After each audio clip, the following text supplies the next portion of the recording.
If you want to study in Japan for free, the MEXT Scholarship is one of the most powerful, fully funded scholarships in the world. And the best part? Many applicants think they need Japanese language or IELTS/TOEFL first, but depending on your category and your embassy rules, you may still be able to apply without them. In this video, I'll show you the benefits, who can apply, country deadlines, documents, and the exact step-by-step process so you can start preparing today. Now, when I say MEXT, I'm talking about the scholarship offered by Japan's Ministry of Education, Culture, Sports, Science, and Technology. It supports international students to study at Japanese universities, and it's designed for high-achieving students who can contribute to academic exchange and development. You can apply through two main routes, but today I'm focusing on the embassy recommendation route because it's the most common route for international students. Here's the quick summary. Levels covered: undergraduate, master's, PhD, and training. Where you study? Japanese universities, across almost all academic fields: social sciences, engineering, health, arts, humanities, and more. Duration: undergraduate, around 4 to 5 years, which often includes a preparatory year. Master's, around 2 to 3 years, and for PhD, around 3 to 4 years. So whether you're just finishing school or already a graduate, there's a MEXT pathway for you. Now let's talk about deadlines, because MEXT deadlines vary by country. In general, embassy applications usually open around April, and deadlines often fall between February and May depending on your country and scholarship category. So here's the rule. Always check the Japanese embassy website in your country for the exact timeline and required forms. Now the benefits. This is why MEXT is so popular. Under MEXT, you generally get monthly living allowance to support your expenses in Japan, full tuition coverage including entrance exam and university fees, round-trip airfare from your home country to Japan and back, usually economy class, accommodation support through university dorms or international residence halls. So in simple words, tuition is paid, your living costs are supported, and your travel is covered. Now let's go through eligibility in a simple way. Nationality rule: you must be a citizen of a country that has diplomatic relations with Japan. Age rules: undergraduate applicants are usually between 17 and under 25. Master's and PhD applicants are usually under 35. Other categories like teacher training and Japanese studies have their own age limits. Language/English tests. Now here is the important reality. Many people apply without Japanese, and some embassies accept applications even if you don't have IELTS or TOEFL, because you'll do written exams and screenings through the embassy process. But requirements can vary, so we always recommend this. If you have IELTS or TOEFL, it helps. If you don't, check your embassy rules, because some cases allow exemption or alternative proof. Now, let's do the step-by-step process the way you should follow it. Step 1. Find your Japanese embassy or consulate. You can check the official website of Japanese embassy or consulate of your country on this link. Step 2. Visit the website of the Japanese embassy in your country. Step 3. Download the official MEXT forms. Inside the education or scholarship section, download application form, study plan, or research plan format, and the official guidelines for your category. Step 4. Prepare and submit documents to the embassy. Most embassies ask you to submit your documents to them first for the first screening. We will discuss the documents required for the MEXT scholarship in a while. Important note: if your documents are not in English, you may need an official translation. This depends on your embassy instructions. Step 5. Written test. After document screening, many embassies conduct a written test. Depending on your category, it can include English, Japanese, and sometimes math or subject tests. Step 6. Interview. If you pass the written stage, you'll be invited for an interview. This is where they evaluate your motivation, plan, and whether you can represent your country academically in Japan. Step 7. Results.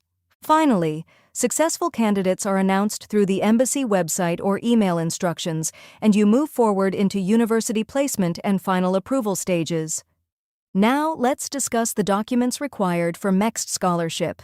Typical documents include application form, academic certificates and transcripts, 2 recommendation letters, passport copy, CV, photos, study plan, statement of purpose or research proposal, English proficiency proof if required or if you have it, publications or thesis, if you're applying for a research degree. Now let me give you the 3 biggest tips that increase your chances. Tip 1. Your study plan is everything. A strong study plan can beat a fancy CV. Keep it focused, realistic, and connected to your future goals. Tip 2. Don't wait for the deadline. Recommendation letters and document stamps take time. Start early. Tip 3. Always follow your embassy instructions. MEXT is global, but embassy rules are local, so your embassy website is the final authority.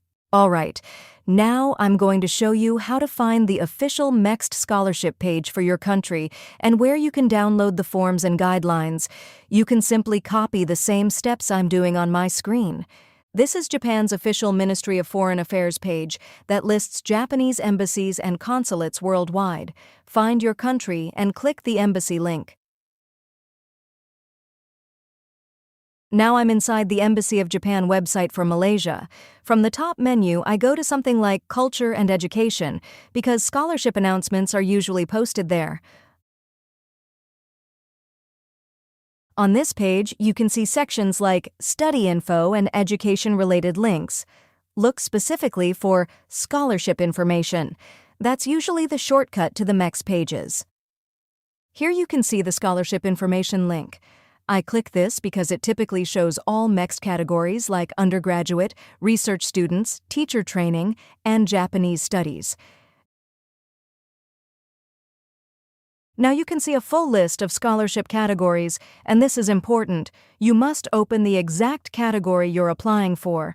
For example, if you're applying for master's or PhD, open postgraduate/research student. On this official page, you can see the application period and the due date for Malaysian applicants, plus links to the application form, sample, and guidelines. Download these files and follow the checklist inside the guidelines, because this is the most accurate source.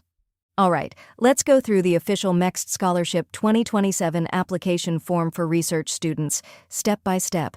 I'm going to explain exactly what each field means, what to write, and the small details people usually miss, so you can complete this form confidently and avoid rejection due to formatting mistakes. Quickly, the form itself gives important rules. Try to type it or write neatly in block letters. Use a D-year format. Write proper nouns in full, especially addresses, no short forms. And very important, don't change the format of the form. At the top, you have to choose social science or natural science, and your intended level, master's studies or doctoral studies. Make sure you tick the correct boxes that match your plan. Section 1 asks for your full name in Roman block capitals, so write your name in English letters, all clear and consistent with your passport. On the same line, you'll fill marital status and sex. Keep it consistent with your passport and official records. Section 2 is your nationality. Then 2A asks, do you have Japanese nationality? If you have Japanese nationality, you're not eligible as an international applicant, so answer carefully. Write your date of birth in the required format using AD year. Section 4 asks for your present status. If you're currently studying, write your university name and your status, like final year or graduate or research assistant. If you're employed, write your job title and employer. This is basically, what are you doing right now? This section is important. It specifically asks for your present address and phone number. You'll fill present address, telephone, and mobile. Email address.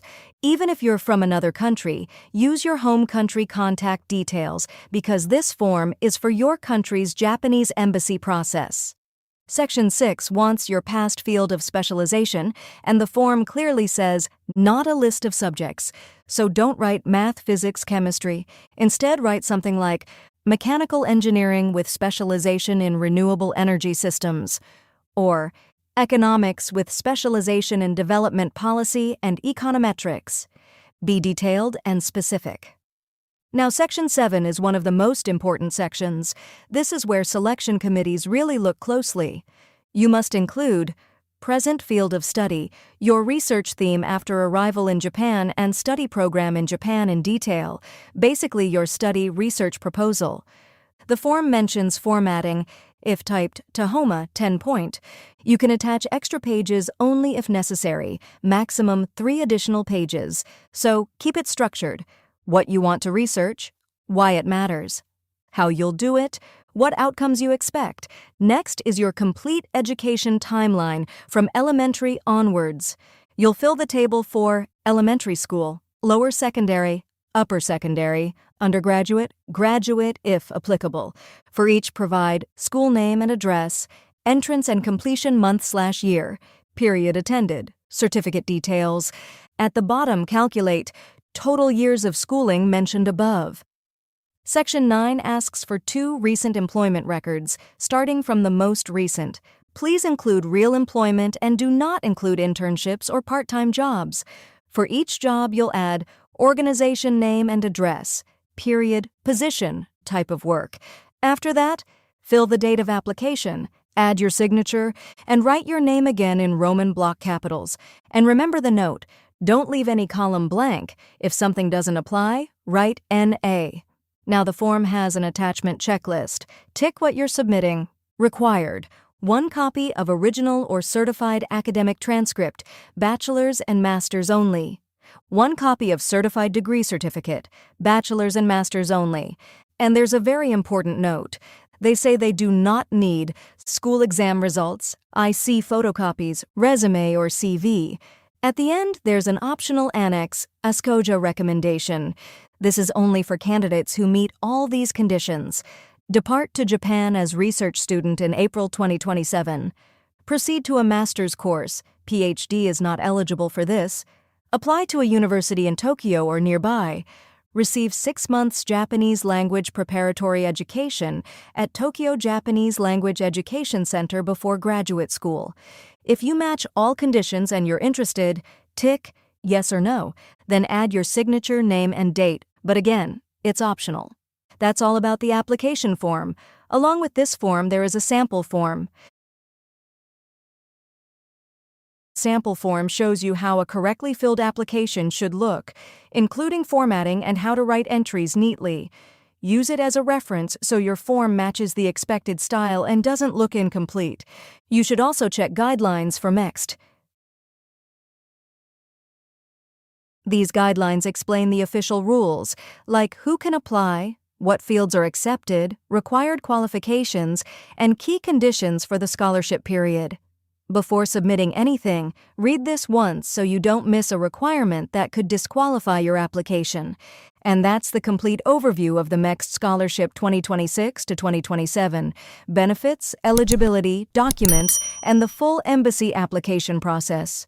If you found this helpful, like this video, subscribe to Scholarship Roar, and share it with a friend who wants to study in Japan. See you in the next scholarship guide.